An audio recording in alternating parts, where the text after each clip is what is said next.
अंतिम घड़ियाँ आ पहुँची हैं, कुछ ही क्षण रहे बाकी हैं।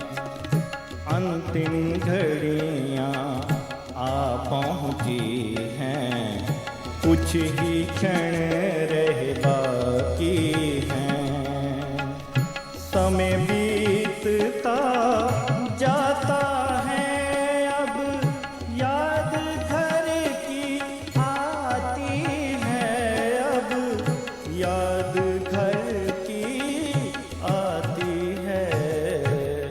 अंतिम घड़ियाँ आ पहुँची हैं, कुछ ही क्षण रहे बाकी हैं।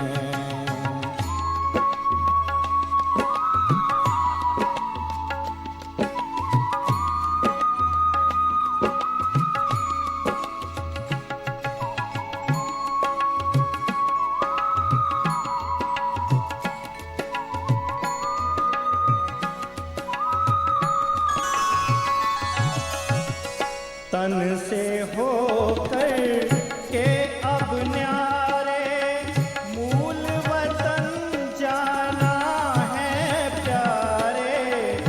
होंगे वहाँ अव्यक्त नज़ारे, होंगे वहाँ अव्यक्त नज़ारे।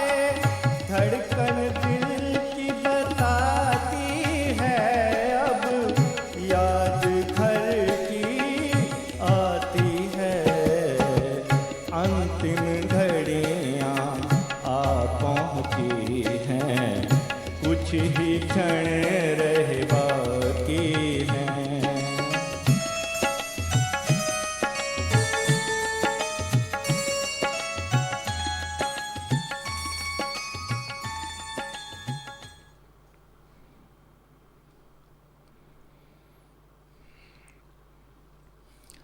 ओम शांति।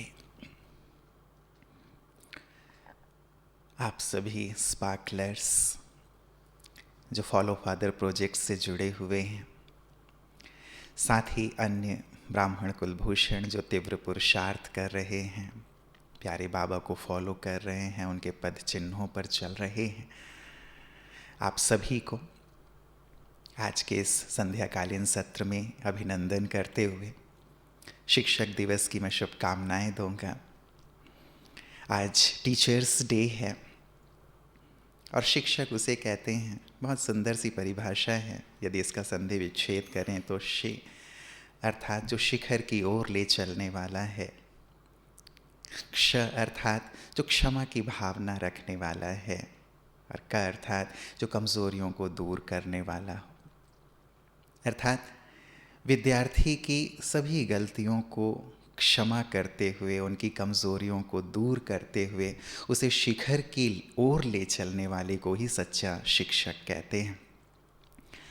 और ऐसे शिक्षक सचमुच हमारे प्यारे शिव बाबा हैं, जो हम सबको 1936 से लेकर अब तक इतने प्यार से शिक्षा दे रहे हैं, हमारी कमज़ोरियों को दूर कर रहे हैं, हमारी भूलों को नज़रअंदाज कर देते हैं, क्षमा करते हैं और शिखर की ओर ले चल रहे हैं, ऐसी ऊंचाई की ओर जिस ऊंचाई तक और कोई हमें नहीं ले जा सकता।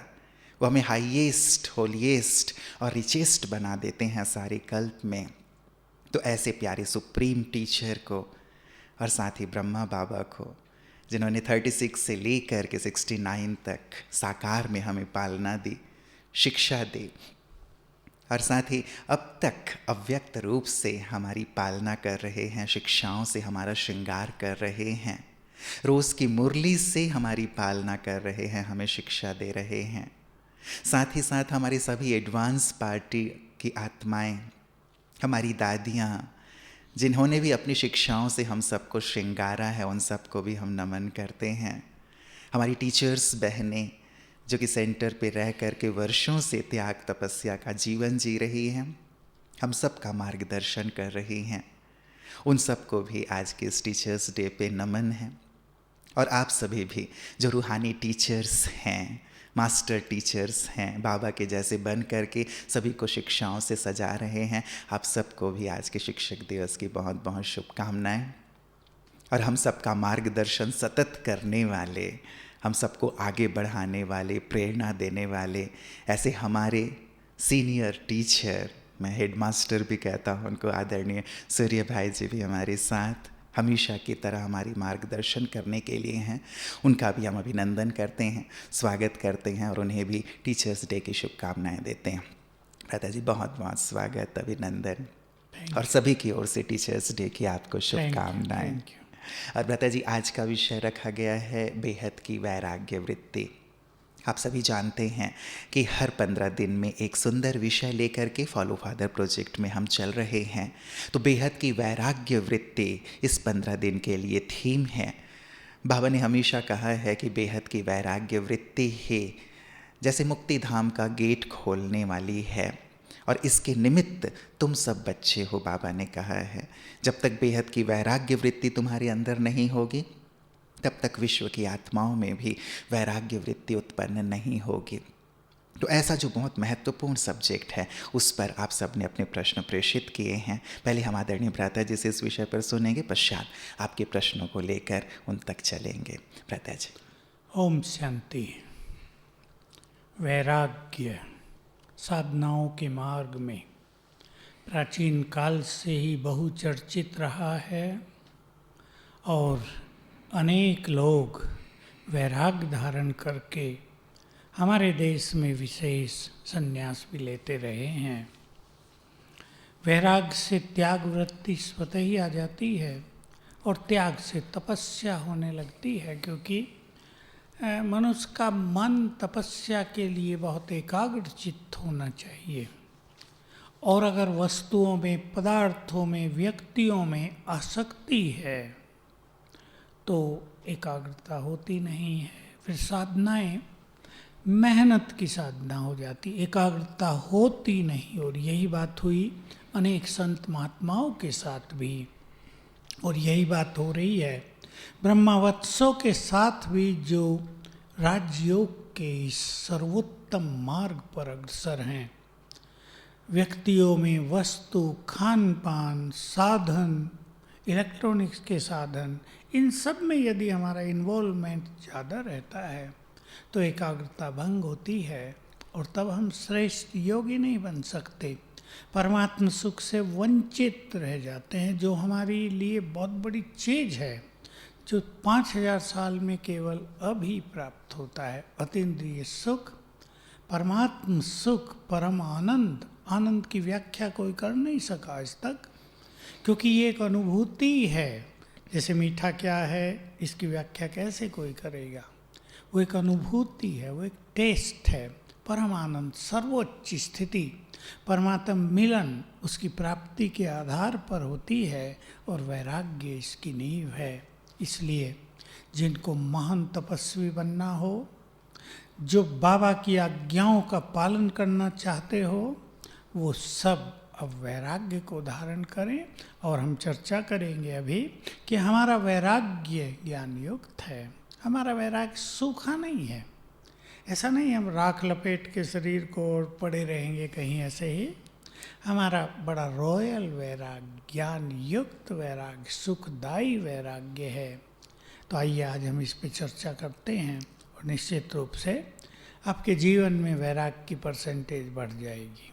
जी भ्राता जी, पहला प्रश्न है भ्राता जी, एक वैरागी शब्द तो दुनिया में प्रचलित है, लेकिन बाबा बेहद के वैरागी शब्द यूज़ करते हैं, तो दोनों में अंतर क्या है? देखिए, सन्यासी आदि जो वैराग धारण करके गए, घर से, बच्चों से, पत्नी से छोड़ा, फिर कईयों ने धन से भी वैराग रखा, पद पोजीशन, शिष्य बनाना, इनसे भी वैराग रखा कई सन्यासियों ने। ये सत्य बात है, और वही सिद्ध पुरुष बने। और जो इन चीज़ों में इन्वॉल्व हो गए वैराग के बाद भी, वो फिर गृहस्थी जैसे हो गए, सन्यासी बनकर भी गृहस्थी। तो बाबा कहता बेहद का वैराग्य माना ये जो सारी दुनिया है, इसमें जो कुछ वैभव है, इसमें जो कुछ दिखता है, उस सब से वैराग्य, अपनों से नहीं केवल, सारे संसार के मनुष्य मात्र से वैराग्य, साधनों से वैराग्य, अर्थात जो चीज़ें दिखाई देती हैं वो जाने वाली हैं, उनमें हमें अटकना नहीं है। इसलिए हमारे जो वैराग्य है उसका लेवल अनलिमिटेड हो जाता है, कहीं ठहरता नहीं है वो। हमें कहीं मान मिल रहा है, हमें धन की प्राप्ति हो रही है, हमें बहुत खुशी मिल रही है सेवाओं से, वो मिलेगी। हम अच्छे काम करेंगे, हमें मान भी मिलेगा, धन भी मिलेगा, लेकिन उसमें आसक्त न होना ये वैराग्य है जी। तो इसलिए इसका लेवल क्योंकि बहुत बड़ा है, छोटा नहीं कि घर से वैराग्य आ गया, धन से वैराग्य आ गया, और फिर हमारा वैराग्य, दूसरी बात विकारों से वैराग्य, ये भी इस अनलिमिटेड वैराग्य में आ जाता है, इसलिए इसको बेहद का वैराग्य कहते हैं। जी जी। हमारे अंदर बेहद की वैराग्य वृत्ति है या अल्प समय का वैराग्य, यह हम कैसे समझें? मतलब बेहद के वैरागी की निशानी क्या हो? देखिए, अगर अल्पकाल की वैराग वृत्ति होगी, इसको हम उदाहरण देते हैं शमशानी वैराग्य से। लोग शमशान में जाते हैं, हर व्यक्ति बोलता है अरे भाई ऐसे ही हम भी चले जाएंगे, क्या लेकर गया बेचारा, कितनी आहू करता था, हमारा भी यही हाल होगा। घर लौटते लौटते वैराग्य पुनः राग में बदलने लगता है, सबके साथ यही होता है। तो जिसका टेम्परेरी वैराग्य होगा वो जल्दी जल्दी राग में बदलेगा। कुछ घटना हुई विनाश की, कोई बीमारी आई, कुछ और बड़ी चीज़ देख ली, वैराग आया, तेज पुरुषार्थ में लग गए, फिर वो चीज़ खत्म हो गई तो फिर वैसे ही हो गए। लेकिन जिसका बेहद का वैराग्य होगा वो सदा के त्यागी और सदा के तपस्वी होंगे, वो उपराम हो गए होंगे, वो कहीं भी बहुत ज़्यादा इन्वॉल्व नहीं होंगे, उनकी बुद्धि मन इन चीज़ों में भटकना सदा के लिए बंद हो गया होगा, ये उसकी निशानी है। जी जी जी। प्रवृत्ति में रहते हुए हम कैसे बेहद के वैरागी बने, क्योंकि वहाँ तो बहुत सारी हमारी जिम्मेवारियाँ हैं, कार्य भी करने हैं, और उनके बीच रहते हुए फिर हम अनासक्त हों, थोड़ा कठिन। हाँ बिल्कुल, ये बात बहुत ही प्रैक्टिकल है, क्योंकि जो लोग गृहस्थ में रहते हैं उनकी जिम्मेदारियाँ, अब बच्चों को उन्होंने जन्म दिया, उनमें मोह, उनको पढ़ाना, बड़े करना, पालना करना, शादियां करना, सेटल करना, बहुत सारा लंबा चौड़ा पसारा है गृहस्थियों का। जी जी। अभी इस सब में रहते वैराग्य बड़ी गहन और रॉयल बात हो जाती है। कई लोग वैराग धारण कर लेते हैं, हमें कुछ नहीं करना, तुम जाओ जो चाहे करो अपना, बच्चे पढ़ रहे नहीं पढ़ रहे ठीक है, कोई बीमार हुआ तुम जानो, हमें तुमसे कोई लेना देना, हम तो वैरागी हैं, हम तो वैरागी हैं, सन्यासी हैं, उदासी हैं। ये नहीं वैराग होता। कर्म करते अपने को ट्रस्टी मान लेना, कर्म करते, धन मान लो आपको बहुत आ रहा है, ठीक है आ रहा है, कल ये धन किसी और के पास था, आज हमारे पास है, कल किसी और के पास होगा। धन में तो एक प्रवाह है, कहावत है लक्ष्मी चंचल होती है, ठीक है आ रहा है, हम उसे यूज कर रहे हैं, सुख पा रहे, ठीक जमा भी कर रहे हैं, कोई बात नहीं, लेकिन अगर वो जाना है तो जाना है, उसमें आसक्ति नहीं, वो जिसने दिया वो कल फिर देगा, ये भावना रखना, ट्रस्टीशिप का पालन करना, और मेरा घर बाबा का यज्ञ है, मैं उसको संभालने वाला हूँ, ये बच्चे उसके हैं, तो ये अलौकिकता आने से इनमें हम फंसेंगे नहीं, इसको कहते हैं वैराग्य। जी जी। मतलब मानसिक रूप से हम बिल्कुल न्यारे रहें, लेकिन शारीरिक रूप से, बाह्य रूप से अपनी सारी जिम्मेवारियों का है, पालन ये करें। बहुत ऊंची स्थिति, ये गृहस्थियों से 1000 में से 1 से होगा, हम जानते हैं ये कठिन काम है, क्योंकि सब कुछ छोड़कर भी मनुष्य वैरागी नहीं बन पाता है। लेकिन अगर इसको अपना लक्ष्य बना लिया जाए और इसकी इन बातों पे चिंतन रखा जाए कि अब घर चलना है, हमें ये खेल पूरा हो रहा है, तो वैराग की जो लेवल है वो बढ़ता जाएगा, बढ़ती चलेगी। बाबा कहते हैं कि आपका बेहद का वैराग्य विश्व की आत्माओं को वैरागी बनाएगा, परंतु वास्तव में गृहस्थ व्यवहार में रहते हुए हमारा त्याग तपस्या का जीवन देखकर संबंधी और ही विरोधी हो जाते हैं। तो विश्व की बात तो बाद में है, पहले हम उन्हें अपना सहयोगी कैसे बनाएं, वैराग्य वृत्ति में रहते हुए अपने संबंधों में मधुरता कैसे बनाएं, किस हद तक अपनी जिम्मेवारी पूरा करें। देखिए ये बहुत प्रैक्टिकल क्वेश्चन आ गया, ये जो पहला प्रश्न, इसका जो पहला पार्ट है जी, हमारी वैराग वृत्ति से संसार में वैराग आएगा। आजकल संसार में क्या है, आसक्तियाँ बढ़ती ही जा रही हैं, और हम एक एक आत्मा महान आत्माएं हैं, मैं कहूँ एक एक इष्ट देव देवी हैं, पूर्वज है, तो हमसे जो रिलेटेड आत्माएं हैं, हमारे वैराग का इफेक्ट उन पर आएगा। जरूरी नहीं हमारे संबंधी हमसे रिलेटेड हों, ये तो वर्तमान हमारे रिलेटिव हैं। वो रिलेशनशिप जो युगों युगों का है, ये उसकी बात करते हैं। फिर हमारे वैराग से, क्योंकि हमारी तपस्या बहुत अच्छी चलेगी, इसलिए वैराग, उसका प्रभाव तपस्या का दूसरों पर आएगा। रही बात व्यवहार की, वैराग का अर्थ, जैसे अब गृहस्थी लोग हैं, उन्हें फंक्शंस में जाना है, बच्चों के जन्मदिन पर जाना है, शादियों में भी हिस्सा लेना है। अभी कोई बहन है, मैरिड है, अब उसके भाई की शादी हो रही, वो कहे मैं तो वैरागी हूँ, मैं तो नहीं आऊँगी, तो काम नहीं चलेगा जी। तो वहाँ जाना है, पार्टीज में हिस्सा लेना है, लेकिन हम अपनी अलौकिक स्थिति में भी तो रह सकते हैं। करके देखे जो हमें सुन रहे हैं, बहुत अच्छे स्वमान में रहें, मैं इन सब के बीच महान आत्मा हूँ, मैं इन सब की इस देवी हूँ, इस नशे में रहें, और ये सब भी बहुत अच्छे हैं। तो देखो वो ऐसे प्रभावित होंगे, कहेंगे कि असली चीज़ तो इसके पास है भाई। वो जो नेगेटिविटी होती है कि लोग नफरत कर रहे हैं, ये तो कहीं आते नहीं, खाते नहीं, खाने में भी हमारी ऐसी स्थिति हो, लोग हमें विवश करेंगे नहीं और अप्रिशिएट करेंगे कि इनकी ये धारणा प्रशंसनीय है। हमने देखी ये बात जी। लेकिन हमसे समझाना आना चाहिए, कहना आना चाहिए। लोग क्या सीधा कहते हैं, हम तुम्हारा नहीं खाते, हम बाहर का नहीं खाते। वो सुनाया करते ना, बहनें गई थी माता के घर, उसने समोसे मंगाए थे, बहनों ने कहा माता जी हम बाहर का नहीं खाते। माता जी ने बड़े प्यार से उत्तर दिया, बाहर का नहीं है बहन जी, घर में ही बनाया है। तो समझाना आता नहीं है बहुतों से, हम नहीं खाते ये चीज़ें। अगर हम ठीक से समझाना सीख जाएं तो, क्योंकि ये हमारी सर्वश्रेष्ठ धारणा, ये देवतुल्य धारणा है जी। इसका प्रभाव लोगों पर न पड़े ये नहीं हो सकता है। लेकिन यही सबसे ज़्यादा कठिनाई आती है लोगों को कि हम नहीं खाते, तो ये जो संबंधों में मधुरता वाली बात है वो ख़त्म होती है। यही वो मैंने यही बताया कि उनको समझाना नहीं आता। जी। और पार्टी हो रही है तो उसमें से ऐसी कुछ चीज़ें ले लेनी चाहिए जो हम खा सकते हैं, जो मशीन मेड हैं, अनटच्ड हैं। उसमें ऐसी रिजिडनेस नहीं दिखानी चाहिए कि हम तो तुम्हारा पानी भी नहीं पिएंगे, ये गलत हो जाता है। जी जी जी। तो यहाँ संबंधों में वो मधुरता बनी थोड़ा रहेगी। बैलेंस। और जो एक बात आपने कही ब्रता जी कि एक बहुत अच्छी ऊंची स्थिति हो तो उसका इफेक्ट सचमुच बहुत ज़्यादा होता है और लोग झुक जाते हैं हमारी धारणाओं के आगे। अगला प्रश्न ब्रता जी ये कहते हैं, विश्व परिवर्तन में बेहद की वैराग्य वृत्ति का क्या महत्व है? देखिए, अगर ब्राह्मणों में मैं आपको एक उदाहरण दूं, 1000 अच्छे जो ब्रह्मावत्स हैं उनमें बेहद की वैराग वृत्ति हो जाए तो वैराग वृत्ति का प्रत्यक्ष रिजल्ट होगा कि वो श्रेष्ठ योगी बन जाएंगे। उनका योग 8 घंटे से ऊपर पहुंचने लगेगा और इस योग के जो वाइब्रेशंस हैं वो संसार के वायुमंडल को चेंज करेंगे। और एक बात हम सबको याद रखनी चाहिए, अगर हम में से 1000 आत्माएं महान योगी बन जाएं, बहुत अच्छे पवित्र बन जाएं, वैराग की निशानी पवित्रता भी है जी। तो जो देवकुल की करोड़ों आत्माएं हैं उनको पहले हमारी ओर आकर्षण होगा और फिर बाबा की ओर।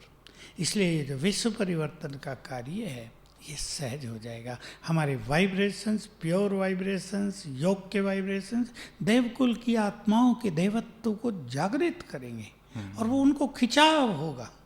उन्होंने कहीं ना कहीं सुना जरूर है, भगवान आया है, ब्रह्मा कुमारियाँ ज्ञान दे रही हैं, वो राजयोग सिखा रही हैं, पवित्र बना रही हैं, खिंचाव होने लगेगा। जी जी, ये तो बड़ी सूक्ष्म और महीन सी बात है कि कैसे हमारा वैराग्य सबको आकर्षित करेगा। जैसे बता जी, कुछ बातें बाबा कहते हैं कि अब घर जाना है, अभी सबकी वानप्रस्थ अवस्था है, इन स्मृतियों से हमें वैराग्य आता है। ऐसी ही और कौन सी स्मृतियां हैं जो हमारी वैराग्य को प्रबल करें या जिन्हें याद करते ही जैसे वैराग्य आए? मैं सभी भाई बहनों को ये कहना चाहूँगा कि बाबा की मुरली जब सुने तो इस नज़र से सुने, इस एटीट्यूड से सुनेंगे कि बाबा हमें याद दिला रहा है, कुछ स्मृतियों को जगा रहा है हमारी। बड़ा मजा आएगा मुरली सुनने में।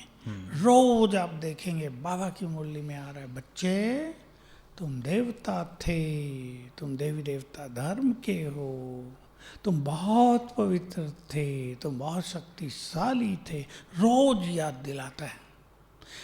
तो मुरली सुने तो इस नज़र से सुने, इस एटीट्यूड को सुने कि भगवान अपनी महान आत्माओं को कुछ स्मृति दिला रहा है और साथ साथ उसको स्मृति में लाते चलें। तो बाबा कहता है ये दुनिया अब खत्म होने वाली है, ये मिट्टी में मिल जाएगी, ये सच्ची बात है। इस कांटों के जंगल को आग लग जाएगी। तो ये बात अगर हम याद रखते हैं कि ये अंतिम समय आ पहुंचा है सृष्टि का भी, तो हमारे अंदर वैराग बढ़ता जाएगा। देह की ओर आकर्षण होता है, वैराग को राग में बदलने वाली सबसे बड़ी चीज़ ये होती है। देह तो विनाशी है, इन देहों से तो हम जन्म जन्म खेलते आए, अब इसका खेल ये हमें बंद करना है, मिट्टी का खेल। ये बात हमें वैराग की ओर ले चलती है। और दूसरी बात, जब हमें एक महान लक्ष्य की स्मृति हो जाती है ना, कि तुम्हें कर्मातीत होना है, तुम्हें संपूर्ण होना है। अब देखिए संपूर्ण होना है ये सभी सुन रहे हैं, लेकिन कितनों को लगन है? शायद 1% को भी नहीं है, 0.1% को भी नहीं है। अगर ये लगन लग जाए कि संपूर्ण होना है, उसका सुख क्या है उसको आत्मा चखने लगे, तो वैराग स्वतः ही आ जाएगा। ये सब बातें हैं जो हमें वैराग दिलाती हैं। ऐसे प्योरिटी का बहुत बड़ा सुख है, उसमें बहुत बड़ा आनंद है। जिसको वो मिल रहा है, विकारों से वैराग हो जाता है। बिल्कुल, मतलब ऐसी कुछ बातें अपने पास नोट करके रखें, एक नज़र डाल लें, ताकि हमारा जो वैराग्य है और ही प्रगाढ़ होता चले। ब्रता जी, एक अगला प्रश्न हमारे पास है। ये कहते हैं, बेहद की वैराग्य वृत्ति को धारण करने के लिए अपनी कर्मेंद्रियों की रचनाओं पर संयम रखने के लिए क्या हमें हठ योग का सहारा लेना चाहिए?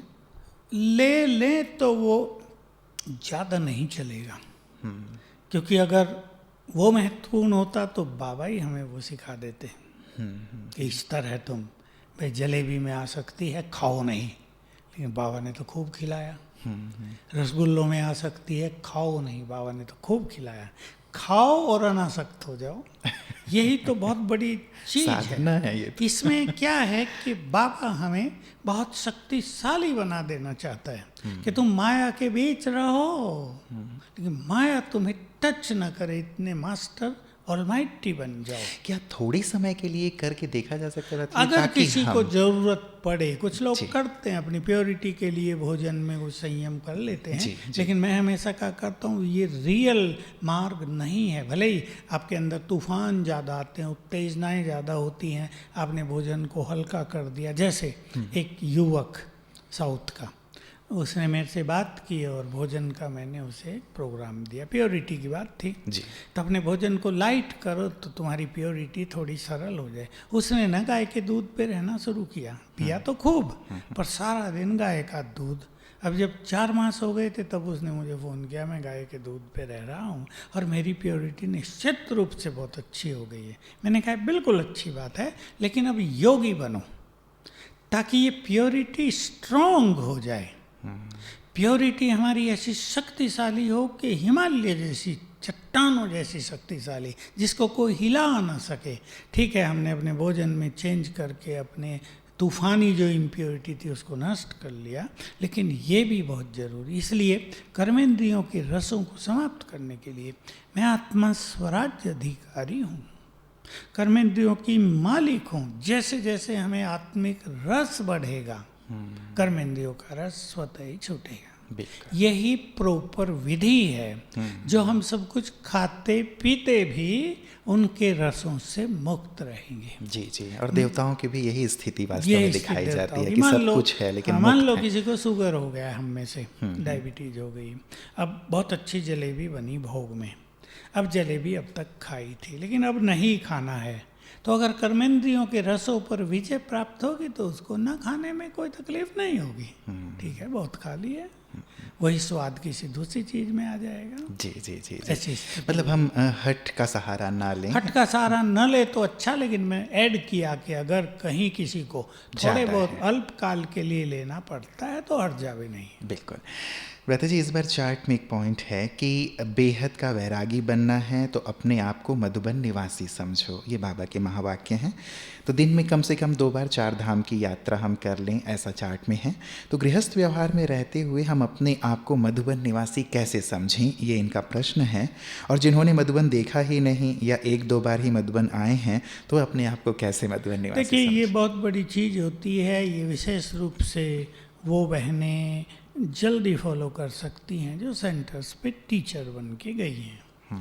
भाई मधुबन हमारा घर है और ये हमारा ऑफिस है, लेकिन गृहस्थियों के लिए ये अवेयरनेस बढ़ाते तो चलें कि हम वहाँ के वासी हैं और यहाँ पार्ट प्ले करने आए हैं। लेकिन निश्चित रूप से गृहस्थ के लिए ये बात इतनी सहज नहीं है, लेकिन जो टीचर्स हैं उनके लिए बहुत सहज है। कुमार कुमारियों के लिए भी सहज है, वो इसका अभ्यास करें। जी जी जी। वैसे बाबा ने रहता जी इसे थोड़ा सा कहा था कि जब तुम मधुबन शब्द ही है मधु और वन, मतलब मधुरता भी हो और साथ ही सन्यासी भी हो, वैरागी भी हो। तो मधुबन निवासी समझेंगे तो इजी हो जाएगा कि वैराग्य की स्थिति भी रहेगी और साथ ही मधुरता। इसका यही अभ्यास गृहस्थी लोग करें कि चारों धाम की यात्रा सवेरे शाम मिनिमम 2 बार तो कर ही लें। जी जी। मैं ज़्यादा टाइम नहीं कहूँगा, नहीं तो केवल थ्योरी हो जाएगी। मैं कहूँ 8 बार कर लो तो वो एक दिन भी नहीं कर चार्ट में इसीलिए 2 बार ही रखा है। 2 बार तो कर दें, सवेरे और शाम बहुत अच्छी तरह। और आजकल अवेकनिंग पर ये प्रोग्राम आता भी है सवेरे 3:30 से, जी। तो वो कर लेंगे तो काफ़ी सुख मिलेगा। बिल्कुल। कहते जी, इस बार क्या पूरे ही इस फॉलो फादर प्रोजेक्ट में एक बात रखी गई है पूरे वर्ष के लिए कि बाबा होते तो, मतलब ब्रह्मा बाबा को अपने सामने देखते हुए हम उन्हें उनके पद चिन्हों पर चलें, ऐसा एक हमेशा के लिए अभ्यास रखा गया है। तो इस बार भी एक पॉइंट है व्रत जी कि ब्रह्मा बाबा को अपने सामने देखते हुए त्याग, तपस्या और वैराग्य में उनको हमें फॉलो करना है। तो इनका प्रश्न है कि कृपया उदाहरण देकर बताएं कि हम कैसे संकल्प क्रिएट करें ताकि हमारे अंदर भी वो जो बाबा का त्याग, तपस्या और वैराग्य है आए। देखिए, मैं एक चीज़ इसमें थोड़ा सा चेंज कर देना चाहता हूँ। जी। इस संसार में हर एक की उन्नति का मार्ग अलग अलग भी हो सकता है। ऐसे संसार में अनेक लोग हैं जिन्हें हम जब ये कहते हैं कि ब्रह्मा बाबा को फॉलो करो तो बात तो उन्हें अच्छी लगती है, लेकिन अंदर में रिजेक्शन होता है कि एक काम अपने बस का नहीं है, इधर ही ठीक है। तो इसलिए मैं कहता हूँ कि पहले अपना एक सिंपल मार्ग क्रिएट करो, जिस मार्ग पे चल के आप अच्छे तपस्वी बन सकते हैं। अब बाबा के लिए तो अनेक बातें हैं। उनको शिव बाबा ने साक्षात्कार करा दिया और शिव बाबा को उन्हें अपना माध्यम बनाना था, उनके माध्यम से यज्ञ रचना था, इसलिए उन्होंने सब कुछ छोड़ दिया। और वो थे भी ब्रह्मा, उनके लिए छोड़ना खेल की तरह था। सबके लिए ये नहीं हो सकता। सबके लिए तो यही है कि वो संकल्प करें सब कुछ तेरा है, ट्रस्टी बनकर संभाले। लेकिन ट्रस्टी बन के संभालना कहना तो सहज है, प्रैक्टिकल में ये गृहस्थियों के लिए अति कठिन काम है। इसको भी गिने चुने कर सकते हैं। मैं ये नहीं कहूँगा कि हाँ बिल्कुल सहज है कर लो, क्योंकि जो सहज नहीं है उसको सहज हमें बनाना है, लेकिन अब तो वो कठिन है ना जी। और तपस्या का अपना चार्ट बनाओ 4 घंटे का रोज, तो ये अच्छा फॉलो फादर का तरीका हो जाएगा। जी जी जी। बस इतना थोड़े से शुरू मतलब शुरुआत इस रूप में करें, क्योंकि ब्रता जी मुझे लगता है जो भाई बहनें प्रोजेक्ट से जुड़े हैं, फॉलो फादर प्रोजेक्ट से, तो उनके सबके अंदर ये उमंग तो है ही कि नहीं बाबा ने जैसा किया वो तो हमें करना ही है, ये इनके इन तो प्रकार बस एक ही चीज कर लें कि बाबा ने बहुत तपस्या की है शरीरी होने की, जी योग युक्त होने की, उसकी प्रैक्टिस कर लें तो उसमें सब कुछ शामिल हो जाएगा। अब देखिए बाबा का भी जो बहुतों को क्या किसी को भी पता नहीं है, ये बहुत थोड़े लोगों को पता है कि शुरू में ज्ञान तो बहुत कम था, इतना ही था तुम आत्मा हो। आत्मा के बारे में भी जो ज्ञान अब हमें है वो नहीं था तब, बस तुम आत्मा हो। यहाँ वही प्रैक्टिस की सबने बहुत। और अब हमें बहुत सारी प्रैक्टिस करनी है। इसलिए जिसको शुरुआत करनी है वो अशरीरीपन का बहुत अच्छा अभ्यास करें तो धीरे धीरे आगे बढ़ जाएंगे। जी जी जी, मतलब शुरुआत करें और स्टेप बाय स्टेप आगे बढ़ते चलें, तो इसे ज़्यादा भारी रूप में ना लें कि हमने एज इट इज़ वैसा ही करना है। मैं इसीलिए इसको हल्का किया जी, कि जी। अनेक लोग ये बात सुन के मैंने कहा ना वो रिजेक्ट ही कर देते हैं, भाई ये अपने बस का तो नहीं है। अपने धंधे 10 घंटे ड्यूटी में बच्चों को पढ़ाना, संभालना, ब्याह शादी, दुनिया भर के लफड़े अपने बस का काम नहीं है। तो इसलिए एक सरल मार्ग, अपनी रोड खुद बना लो। जी जी। और जैसे किसी का घर अलग होता है तो अपना एक छोटा सा रास्ता बना लेते हैं ना घर में जाने का, अपना मार्ग खुद बना लेना चाहिए। बिल्कुल। व्रत जी, अगला प्रश्न है, बाबा ने कहा है कि बेहद का वैरागी अर्थात कहीं भी लगाव ना हो, दूसरों की बात तो छोड़ो अपने में भी लगाव ना हो, देह में, बाबा ने ये कहा है। तो क्या हम जो अपने शरीर का ध्यान रखते हैं, केयर करते हैं, अपने स्वास्थ्य व सुंदरता को लेकर भी थोड़ी चिंतित होते हैं, तो क्या ये भी लगाव कहलाएगा? देखिए, देह भान को छोड़ते अगर चलेंगे, और देह भान को छोड़ने का अर्थ है सोल कॉन्शियसनेस का अभ्यास करते चलेंगे, तो सुंदरता तो चेहरे पे पहले से ज़्यादा आ जाएगी। ये जो साधन है ये लगाने ही नहीं पड़ेंगे। और दूसरी बात है, हमें केयर तो करना ही चाहिए, वही बात तो हम करते आ रहे हैं। बैलेंस, ये नहीं कि शरीर तो बेकार है, इसकी कोई वैल्यू नहीं है, इसको तो छोड़ देना है, ये तो मिट्टी है, क्या खिलाना इसको, क्या सजाना इसको, ये भी नहीं। ब्रह्मा बाबा अपने शरीर की बहुत केयर करते थे और सजाते थे। कहता था शिव बाबा के घोड़े को तैयार कर रहा हूँ, अभी ना हो कोई मेरे पास, भोजन खिला रहा हूँ घोड़े को, मालिश करा रहा हूँ जरा। तो ये सब तो करना ही होता है। जी जी जी। क्योंकि मतलब बाबा भी शरीर की तंदुरुस्ती का पूरा ध्यान बहुत रखते ध्यान थे। रखते थे। जी जी। क्योंकि जीना था और तपस्या करनी थी, और तपस्या तब तक नहीं होती जब तक हेल्दी बॉडी ना हो। इसलिए ये बात बिल्कुल गलत है कि हम शरीर को वैल्यू न दें। आज भी मुरली में था, तुम्हारा अंतिम शरीर बहुत मूल्यवान है, इसके द्वारा ही तो तुम भगवान से मिलते हो। जी जी। इसलिए इसको पूरी वैल्यू देना, इसकी पूरी संभाल करना, इसकी पूरी ट्रीटमेंट रखना, हर चीज़ का ध्यान रखना। और आप समाज में रहते हैं, थोड़ा बहुत श्रृंगार सजावट कर लेना, उसमें कोई बुराई जैसे कभी किसी समारोह में जाते हैं, हाँ। जैसे हमारी बात हुई थी, तो वहाँ पे भी यदि सीधे साधे सफ़ेद कपड़ों में चले गए तो अच्छा नहीं लगता। चेहरे पे वहाँ धूल वो राख लपेट के तो नहीं जाएंगे ना। कई बार एक संकल्प इसलिए आता है व्रता जी कि जैसे कई लोग अब नेचुरोपैथी में जाते हैं या करते हैं, उसमें थोड़ा वक्त देना पड़ता है, खाना बनाने में, ये करने में, वो करने में, तो ये टाइम वेस्ट तो नहीं है? देखिए, हर चीज़ का एक बैलेंस होना चाहिए। कोई भी पैथी अपने में परफेक्ट नहीं है।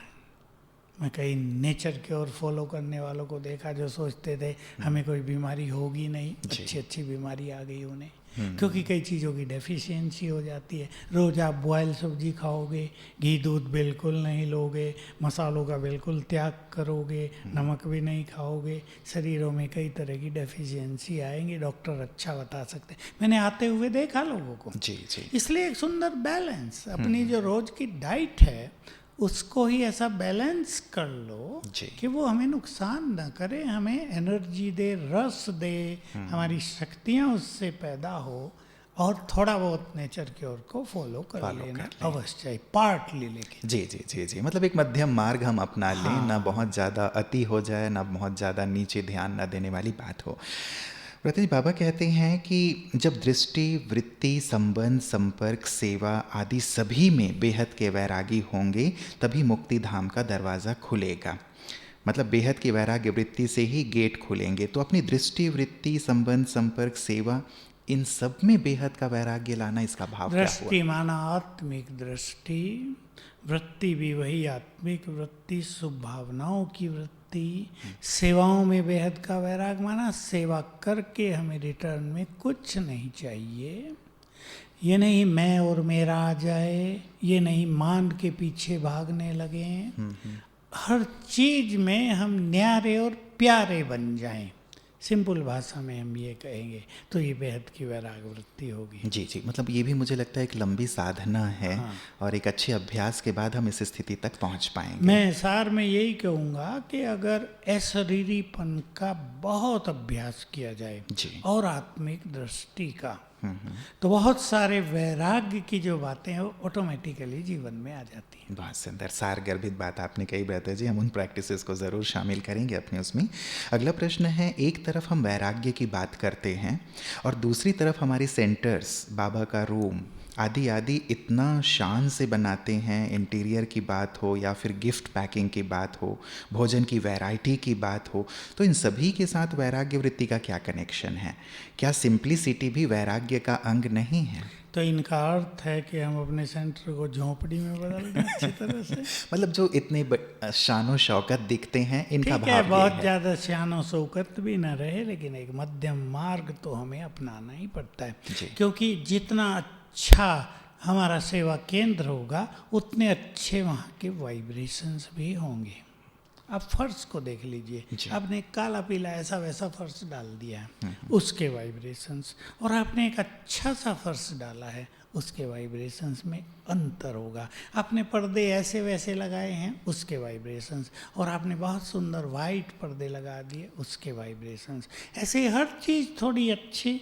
सोफ़ा भी हम लोगों ने इसलिए रखे हैं बैठने के कि भाई लोग आते हैं भिन्न भिन्न तरह के, किसी को कमर दर्द है, कोई नीचे नहीं बैठ सकता है, किसी को कोई बुजुर्ग है, तो उनके लिए साधन बना लिए। लेकिन ये सब साधन होते हुए भी हमारा योग न टूट जाए, ये है वैराग वृत्ति। जी जी जी। अभी कारें भी हैं, कारें सफ़र के लिए हैं। बहनें सेवाओं में जाती हैं, गीता पाठशालाओं में रात को आती थी, बसों में बैठ के कोई अकेली आ रही है, तो वो हम सबको भी अच्छा नहीं लगता था।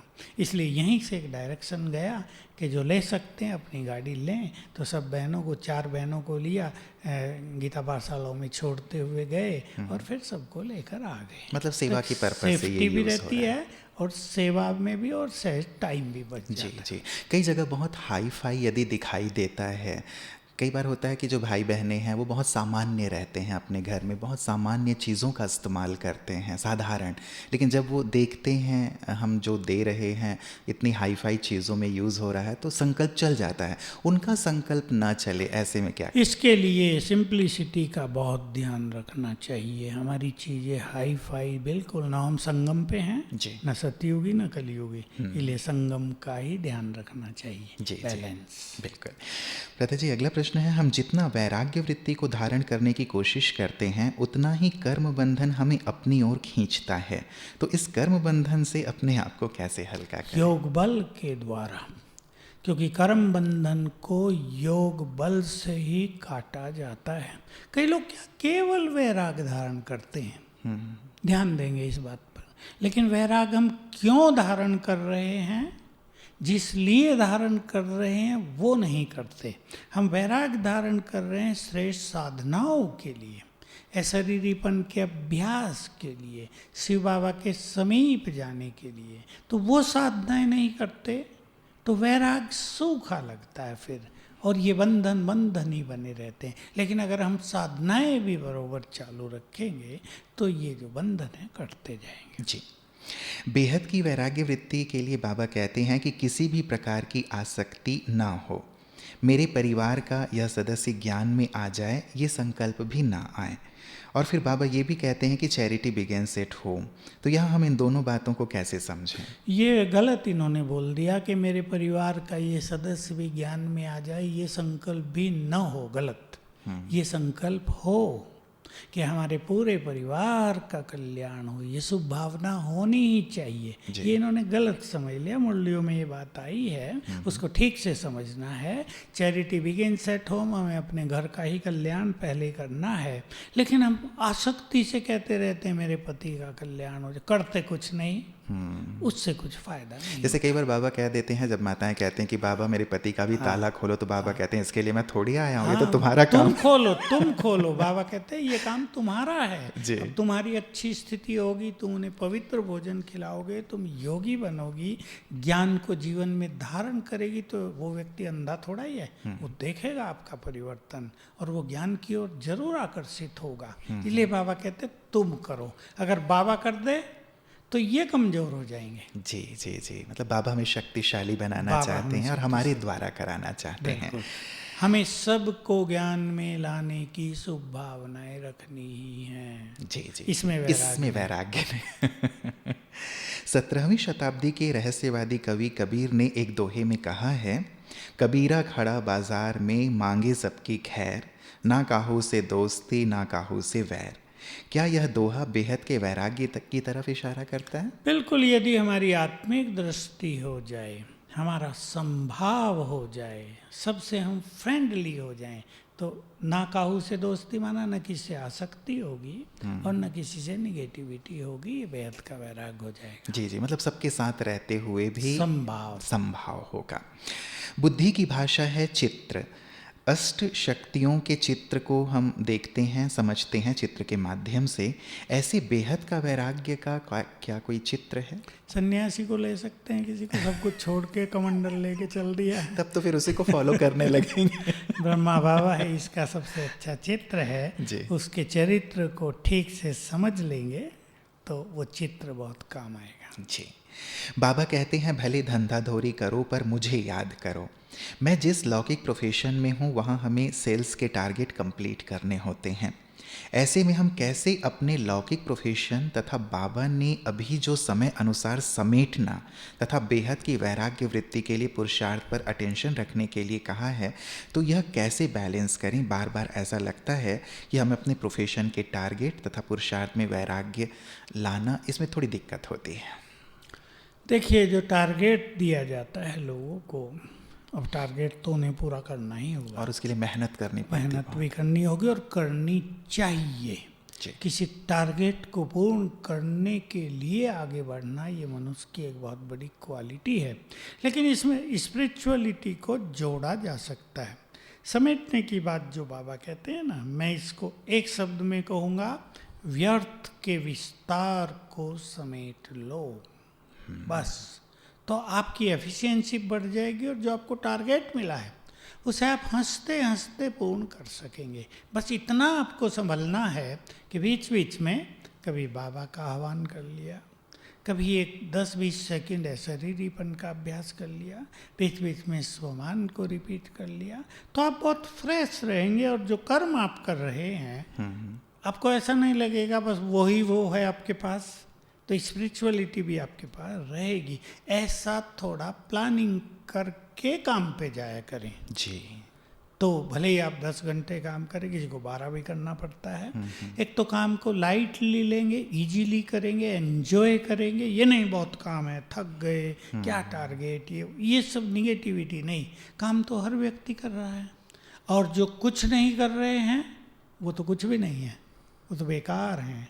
न उनके पास कोई योग्यता रहती है, न वो योगी बन पाते। जी। हमने देखा कोई कहे कि योगी बनने के लिए हमको फ्री कर दो, 5-7 दिन में बोर होकर डिप्रेशन में जाने लगेंगे। इसलिए बहुत एक्टिव होना, जिम्मेदारियों को संभालना, टारगेट को पूर्ण करना, बट स्पिरिचुअलिटी को ज्वाइंट कर दो। जी जी, बाबा को साथ ले लें, या अमृत वेला छोटी अच्छा हो, या छोटी छोटी प्रैक्टिसेस जो आपने हल्की जो बताई। जी जी जी। कई बार जब ऐसी स्थिति होती है व्रता जी, बहुत ही लोड आ जाता है या बहुत टारगेट आदि आदि की बातें होती हैं, तो इनसे भी वैराग्य आने लगता है। आने ही लगता है मनुष्य को। देखिए, मैं तो ये भी राय दूंगा कि अगर टू मच इन्वॉल्वमेंट कहीं आपका हो गया है तो उसे कम करो। अगर आप मालिक हैं, जिम्मेदार हैं, तो अपने साथी बना लो, सहयोगी बना लो, ताकि पूरा का पूरा लोड आपके ऊपर ना आ जाए। क्योंकि ये भी कर्म क्षेत्र पर एक बहुत बड़ी कला है कि मनुष्य को अपने साथी बना लेना चाहिए, उनमें विश्वास रखना चाहिए, उनकी योग्यताओं को बढ़ाना चाहिए, तो काम बढ़ जाएगा और बोझ हल्का हो जाएगा। बिल्कुल, कार्य को मैनेज कर लिया जाए तो ये एक समाधान निकल सकता है। ज्ञान मिलने के बाद संसारी चीज़ों में ध्यान नहीं रहता। पहले भोजन में आनंद आता था, अब कुछ भी खा लूँ वो आनंद नहीं आता। बाहर जाने की इच्छा नहीं करते, पुराने वस्त्र में ही रहते हैं, नए वस्त्र यूज़ करने की इच्छा नहीं होती। अलौकिक परिवार से बात करने की इच्छा नहीं होती, शायद लौकिक हो अलौकिक जो भी हो, क्या ये वैराग्य सही है? नहीं, ये सही नहीं है। इसमें बैलेंस नहीं है।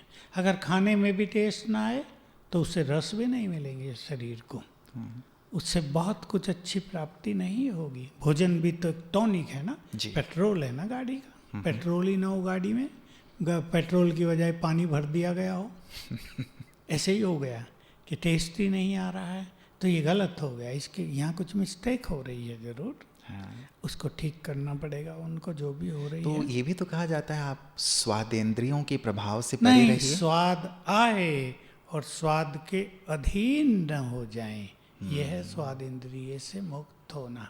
अभी अलौकिक या लौकिक परिवार से बात करने की इच्छा नहीं होती, ये सूखापन होगा, इसको वैराग्य नहीं कहते हैं। तो बात करने की इच्छा हो, क्योंकि हमारे परिवार में हमारा ईश्वरीय प्यार तो जग प्रसिद्ध है। ब्रह्मा कुमारियों के यहाँ जो प्यार है वो संसार में कहीं नहीं है। ये अलौकिक प्यार, ये निर्मल प्यार, ये निस्वार्थ प्यार, हम एक दूसरे को अच्छी फीलिंग्स देते हैं, व्यवहार करते हैं और करना सिखाते हैं, इसलिए यहाँ कुछ गड़बड़ जरूर है। जी जी जी, तो क्या इन्हें क्या सजेस्ट करेंगे फिर? अपने वैराग को रस युक्त बनाएं, सबसे मिले जुलें जी, लेकिन न्यारे और प्यारे, प्यार से मिलें। सेवा में मान लो आप हैं, फिर तो सेवा का भी मन नहीं करेगा, जी जी, वैराग हो जाएगा। सेवाओं में जाएं, लेकिन उसमें इतने न फंस जाएं कि जब आप सोने जा रहे हो तो वही वही याद आ रहा हो, जब आप योग कर रहे हो तो वही वही याद आ रहा हो। इसको कहते हैं न्यारे भी हो जाओ, प्यारे भी हो जाओ। बिल्कुल, मतलब एक बैलेंस हो। तो क्या रहते जिसे कहेंगे कि एक जैसे राह से भटकने वाली स्थिति है कि हम वस्त्र भी अच्छे वस्त्र यूज़ ना करें, कहीं बाहर जाने की इच्छा नहीं हो रही है, कुछ खाने की इच्छा नहीं हो रही है, किसी से मिलने की इच्छा नहीं हो रही है। देखिए, ये इफ़ यू डोंट माइंड, और जिसका प्रश्न है वो भी माइंड ना करे, ये एक डिप्रेशन या मानसिक रोग के लक्षण भी हो सकते हैं। इसलिए इनको थोड़ा अपने को ट्रीटमेंट भी ले लेनी चाहिए। जी जी, और सबसे मिलते जुलते हुए सेवाओं में लगना चाहिए। अगर नहीं हो पा रहा है तो निश्चित रूप से मानसिक रोग है। जी, लॉकडाउन के शुरू के दिनों में पुरुषार्थ पर अच्छा अटेंशन रहा, लेकिन अभी कुछ परिस्थितियां रेगुलर होने के कारण ढीलापन लग रहा है, कुछ करने को मन नहीं करता। क्या इसे उदासीपन कहेंगे या वैराग्य? यदि उदासी है तो मैं कैसे दूर नहीं, करूं? ये वैराग नहीं है, उदासीनता है। उदासी आ गई है, जैसे मैंने कहा ना, जी जी, जैसे पहले वाले केस में मैं था। बहुत पहले से कह रहा था कि 2020 से संसार में मानसिक रोग और डिप्रेशन बहुत बढ़ेगा। ये कोरोना काल में और बढ़ गया है, किसी में बीज पड़ गए हैं, तो ये बीज हैं। इसलिए मैं मास्टर सर्वशक्तिवान हूँ, 108 बार लिख लें उठते ही। सारा दिन हल्के हल्के अभ्यास करें, अशरीरी होने के, स्वमान के, बाबा मेरे साथ है, या बाबा के आह्वान के, या भविष्य के नशे के, हल्के हल्के 4-5 अभ्यास ले लें। और थोड़ा ज़रूरत पड़े तो मेडिकेशन भी थोड़ी सी, तो जल्दी ठीक हो जाएंगे। जी जी जी। पता जी, अगला है कि ऑफिस में जब हम काम करते हैं और ऐसा लगता है कि हम जितना काम करते हैं उतनी हमें सैलरी नहीं मिलती, इस स्थिति में अपने अंदर वैराग्य वृत्ति हम कैसे लाएं? वैसे तो इससे वैराग्य आ ही जानी चाहिए कि सैलरी कम मिल रही है। ये तो आजकल बहुतों के साथ हो रहा है, क्योंकि कंपनियां भी खाली, फैक्ट्रियां भी खाली, सैलरी शायद आधी कर दी तो है। सैलरी आधी कर दी, किसी को मिल ही नहीं रही, किसी को हटा दिया गया है। तो ये परिस्थिति आई है, लेकिन ये ठीक हो जाएगी। ये परिस्थितियां सदा नहीं चलती, संसार थम गया है, फिर चलेगा, गाड़ी फिर तेज दौड़ेगी, ये अब होता रहेगा। इसलिए इसमें वैराग की बात नहीं है अभी। तो अगर मान लो आप, मैं लोगों को सजेस्ट किया करता हूँ, मान लो आप ये काम छोड़ देते हैं, अब खाली होते हैं, तो आप डिप्रेशन के शिकार हो जाएंगे, मानसिक रोगी बन जाएंगे। इसलिए अपने को हेल्दी रखने के लिए, अपने को बिजी रखने के लिए, कुछ नई चीज़ें सीखने के लिए आप कार्यरत रहो, और उसमें थोड़ा अपना योग अभ्यास बढ़ा दो, तो उसके साथ साथ आपकी अपनी प्रैक्टिस बढ़ जाएगी। धन तो ऐसा है, आज कम है कल ज़्यादा होगा, उसकी ज़्यादा चिंता नहीं करनी चाहिए। जी, जी, संसार का ये हाल हो गया तो कोई करे क्या? बिल्कुल, अब कॉलेज कोई स्टूडेंट नहीं है, लेक्चरर हैं, उन्हें सैलरी देनी है, अब उनकी इनकम ही इतनी नहीं है, तो बेचारे दें कहाँ से? बिल्कुल, मतलब पूरी सिचुएशन को हम समझें कि कैसी है। राइट, सिचुएशन को समझकर फिर थोड़ा सा खुश रहें, संतुष्ट रहें। बिल्कुल, मतलब कार्य जारी रखें और थोड़ा सा धैर्यता रखें और पॉजिटिव रहें। आपने जैसे बात कही ब्रता जी कि जैसे बहुत सारे मजदूर थे बॉम्बे से, दिल्ली से, वो सब कोरोना काल शुरू हुआ तो भाग तो गए अपने घर, अब खाली हो गए हैं। तो वही स्थिति जो आप कह रहे हैं कि अब बेचारे सोच रहे हैं कि काम कहाँ मिले। नहीं, वही हुआ, इतना डरा दिया गया लोगों को। अब देखो, तब से अब कोरोना मैं समझता हूँ 50 गुना ज़्यादा होगा। जी जी जी। लेकिन अब लोग डर नहीं रहे, कारोबार चालू कर दिए, अपना मास्क पहन रहे हैं, निर्भय हो गए हैं। तब इतना डरा दिया गया था कि इस मोहल्ले में 10 केस मिल गए, मरे हम तो गए, भागो यहाँ से, ऐसा कर दिया। बेचारे पैदल चलने लगे मजदूर। तो ये डर जो पैदा, मैं तब भी कहता था, डर जो पैदा किया जा रहा है, ये बेचारे वहाँ जाके करेंगे क्या? बिल्कुल। अब उनमें कर दिया कि चलो मरेंगे, अपने घर ही मरेंगे, भूखे मरेंगे। ये तो नहीं होता ना, फिर से वापस लौट रहे हैं। और मैं उन सबको कहूँगा, अगर आपकी फैक्ट्री या कारोबार चालू हो गया हो तो आप वापस लौटें और जो सावधानियाँ सरकार बता रही हैं उनको फॉलो करें, और ऐसा कुछ होगा नहीं। बिल्कुल बिल्कुल, मतलब सावधानी पूर्वक अपने कार्य करते रहें और जितना मिल रहा है उसमें अभी फिलहाल संतुष्ट रहें। स्थितियाँ परिस्थितियाँ बदल जाएंगी। दूसरों को परेशानी में देखते हैं तो हमें तकलीफ होती है। यदि घर वालों को हम आर्थिक रूप से सहयोग नहीं दे पाते हैं तो भी मन दुखी हो जाता है। ऐसी परिस्थिति में हम अपने अंदर वैराग्य भाव को कैसे जागृत करें? नहीं, पहले आपकी वो जिम्मेदारियां जरूरी हैं। घर की जिम्मेदारी आपकी है तो आपको मेहनत करके उन्हें संतुष्ट रखना ही चाहिए। वैराग तो आपका होगा ही। वैराग का ये अर्थ नहीं कि आप अपने कर्तव्यों को पूरा ना करें, आप उन्हें धन कमा के न दें। धन कमाएं लेकिन अनासक्त रहें, यही तो प्रैक्टिस है। धन कमाने में पूरी मेहनत करें, साथ साथ उसके कुछ अभ्यास भी चालू रखें तो धन भी सहज मिलेगा। और ये तो एक शुद्ध हृदय की पहचान है कि दूसरों की तकलीफ़ देखकर तकलीफ़ होती है। बहुत लोग हैं तकलीफ़ देने में खुश होते हैं, वो निष्ठुर हैं। लेकिन जिन्हें दूसरों की तकलीफ़ देखकर रहम आता है, मदद करने की इच्छा होती है, रियली दे आर ग्रेट। जी जी जी। अब रहता जी, जैसे लास्ट समय है, अब ऐसी स्थितियां बनेंगी जहां हम किसी की मदद भी इस रूप में नहीं कर पा रहे होंगे, तो फिर तब के लिए फिर क्या? देखिए, तब के लिए तो जिसने ईश्वरीय खजाने जमा किए हैं वो मौज करेंगे। जिसके पास अष्ट शक्तियाँ हैं उन्हें प्रकृति सब कुछ प्रदान करेगी। और मैं एक बात जब से लॉकडाउन शुरू हुआ कहता ही आ रहा हूँ, हर चीज़ को स्वीकार करने की आदत डाल लें। चेंज तेजी से होगी। चेंज के साथ अपने, चेंज माना सृष्टि की चेंज, तो अपने विचारों को भी चेंज करते चले। जैसे हम पहले थे वैसा ही अब हो, जैसे बच्चे पहले पढ़ रहे थे वैसे अभी पढ़ें, जैसे नौकरियों में पहले हो रहा था वैसे ही अभी हो। अब ये सब चेंज हो रहा है। और जब कोई चीज़ चेंज होती है, चेंज की प्रक्रिया में थोड़ी तकलीफ होती है, लेकिन हम जैसे जैसे इसको टॉलरेट करके आगे बढ़ेंगे तो सुनहरे दिन आ जाएंगे। बिल्कुल बिल्कुल। अंतिम प्रश्न है व्रत जी, आपने अपने अंदर इस बेहद की वैराग्य वृत्ति को उत्पन्न करने के लिए अब तक क्या पुरुषार्थ किया है? कौन सा अभ्यास आप आज भी करते हैं? कौन से संकल्प आपको वैरागी बनाने में मदद करते हैं? देखिए, जब बाबा व्यक्त हुए तब मधुबन में बहुत ज़्यादा वैराग की फीलिंग थी, और वो वैराग का इफेक्ट सबसे ज़्यादा मुझे मिला, फ़ायदा मिला।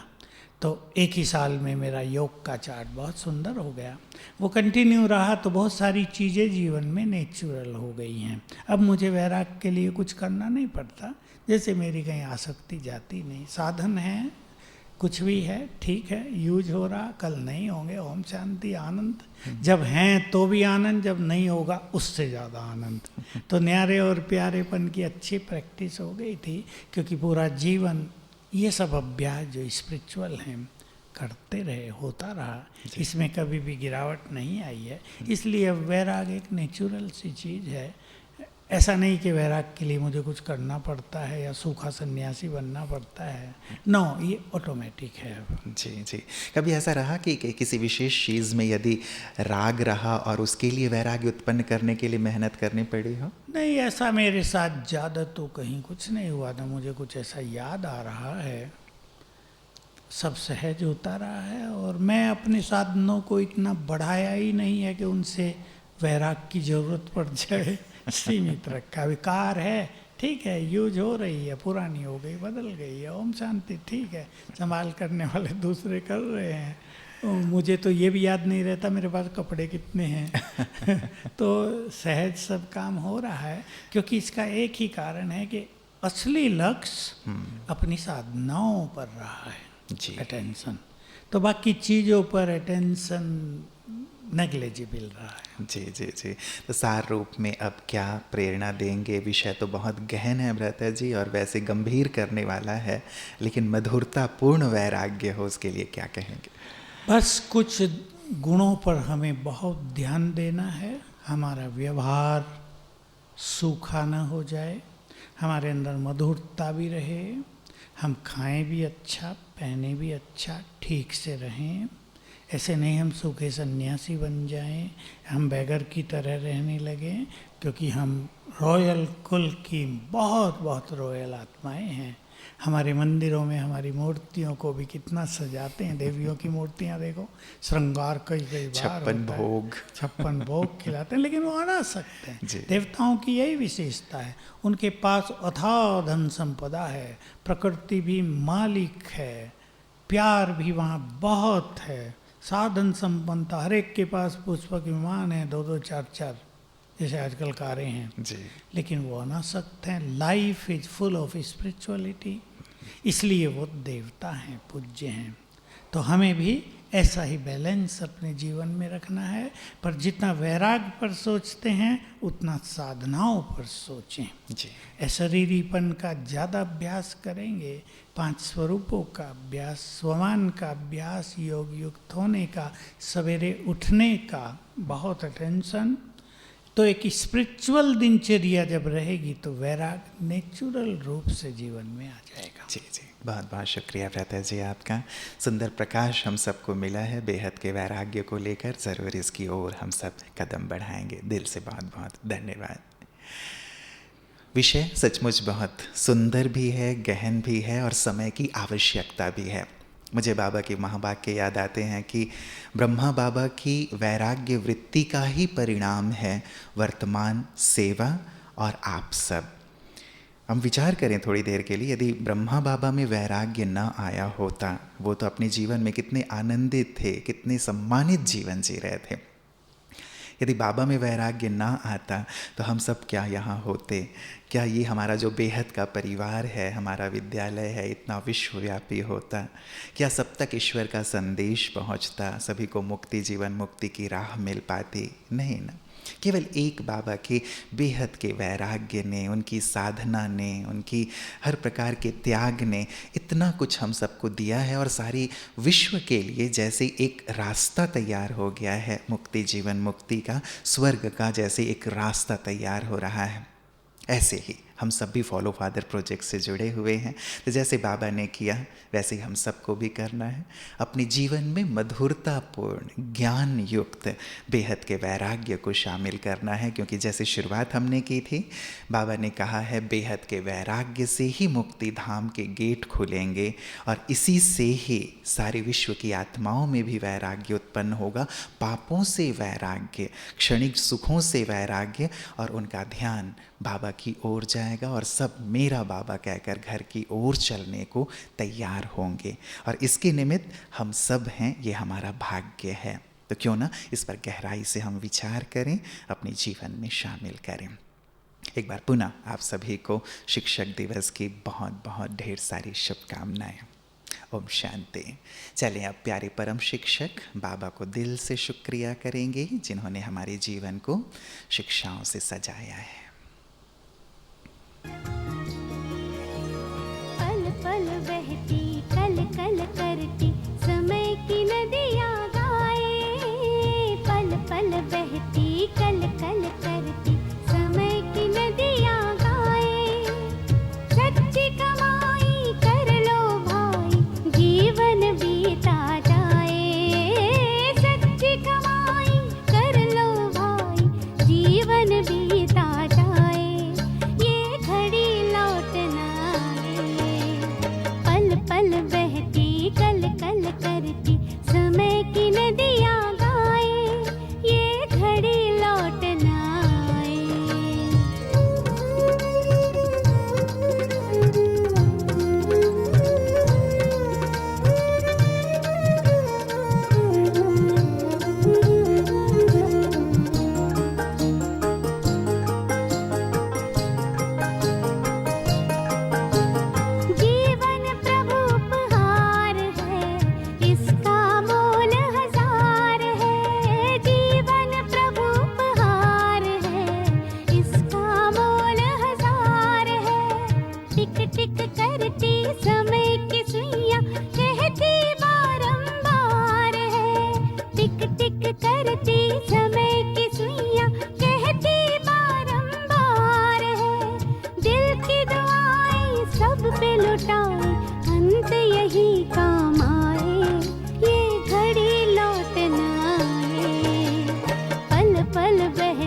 कल कल कर